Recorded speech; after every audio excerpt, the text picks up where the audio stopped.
Hello everyone, welcome to our channel. మనమందరం ఖచ్చితంగా ఒక్కసారైనా దాబాకి వెళ్ళి ఉంటాం. అక్కడ ఒకసారైనా ఈ రెసిపీ తినే ఉంటాం. అదే అండా కీమా మసాలా. కాలేజీ రోజుల్లో అయితే ఫ్రెండ్స్ అందరూ కలిసి దాబాకి వెళ్ళి ఫస్ట్ ఆర్డర్ ఇదే ఇచ్చేవాళ్ళం. ఈ అండా కీమాని దాబా స్టైల్లో ఇంట్లోనే ఎలా ప్రిపేర్ చేసుకోవాలో చూసేద్దాం రండి. ముందుగా ఒక ప్యాన్లోకి 3 స్పూన్స్ ఆఫ్ ఆయిల్ని వేసుకోవాలి. ఆ ఆయిల్ బాగా హీట్ అయిన తర్వాత అందులో 1 టీ స్పూన్ జీలకర్ర వేసుకోవాలి. జీలకర్ర బాగా చిట్లి బాగా వేగిన తర్వాత 2 మీడియం సైజ్ ఆనియన్స్ తరుగుని అందులో వేసుకోవాలి. అలాగే 2 పచ్చిమిరపకాయల తరుగుని కూడా అందులో యాడ్ చేసుకోవాలి. వాటిని స్లోగా టాస్ చేసుకుంటూ లో ఫ్లేమ్లో గోల్డెన్ కలర్ వచ్చేంత వరకు వేయించుకోవాలి. ఆ తర్వాత 1 టీ స్పూన్ అల్లం వెల్లుల్లి పేస్ట్, 1/2 టీ స్పూన్ పసుపు వేసుకొని వేయించుకోవాలి.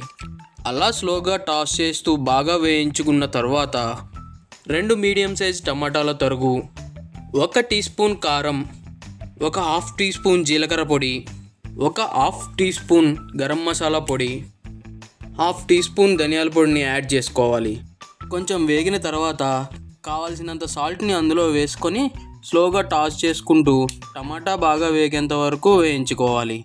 బాగా వేగిన తర్వాత 1 గ్లాస్ వాటర్ని పాన్లో పోసుకోవాలి. నీళ్లు పోసిన తర్వాత ఆ మిశ్రమాన్ని మూతపెట్టి కొంచెం సేపు బాయిల్ చేయాలి. ఆ తర్వాత 2 బాయిల్డ్ ఎగ్స్ని తీసుకొని గ్రేటర్తో సన్నగా తురుముకోండి. అలా ఎగ్స్ని పూర్తిగా తురుముకున్న తర్వాత స్లోగా టాస్ చేస్తూ మొత్తాన్ని కలుపుకోవాలి. అలా కలుపుకున్న తర్వాత కొంచెం కొత్తిమీర తరుగు, లైట్గా సన్నని అల్లం తరుగుని అందులో వేసుకోవాలి. ఆ తర్వాత 1 అరబద్ద నిమ్మకాయను అందులో పిండుకొని మీడియం ఫ్లేమ్లో కుక్ చేసుకోవాలి. అలా కుక్ చేసుకున్న తర్వాత 1 టీ స్పూన్ బటర్ లేదా గీని వేసుకొని స్లోగా కుక్ చేసుకోవాలి. మీకు బాగా స్పైసీగా కావాలి అంటే లెమన్ అండ్ బటర్ని అవాయిడ్ చేయండి.